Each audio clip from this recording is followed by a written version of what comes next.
HDFC life આજે ફોકસમાં છે કારણ કે અહીંયા Q2 FY26ના સારા પરિણામ આવતા દેખાયા છે, જ્યાં વેલ્યુ ઓફ ન્યૂ બિઝનેસ એટલે કે VNBની વાત કરી લઈએ 7.6% વધ્યા છે.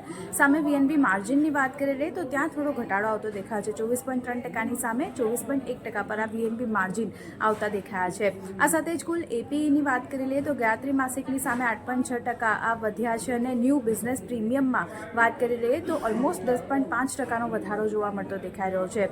બ્રોકરેજની વાત કરી લઈએ તો જેફરીઝ તરફથી બાય રેટિંગ આપવામાં આવ્યા છે. 930 રૂપિયા પ્રતિ શેરના લક્ષ્યાંક તેઓ આપી રહ્યા છે. તેમનું કહેવું છે કે Q2માં VNB જે છે અનુમાન કરતાં વધુ સારા રહેતા દેખાયા છે અને માર્જિન પણ ખાસ કરીને સુધરતા દેખાયા છે. બેઝ એકવાર નોર્મલાઇઝ થાય ત્યારબાદ ડિસેમ્બર ત્રિમાસિકથી ગ્રોથ વધતો જોવા મળશે. જ્યારે CLSAની વાત કરી રહ્યા આઉટપરફોર્મ રેટિંગ તેઓ આપી રહ્યા છે 910 રૂપિયા પ્રતિ શેરના લક્ષ્ય સાથે.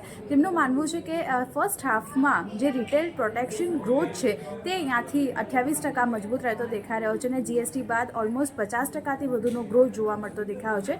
તો સારા પરિણામ અને પોઝિટિવ બ્રોકરેજ નોટના લીધે આજે HDFC લાઈફ પર ફોકસ બની રહ્યું છે.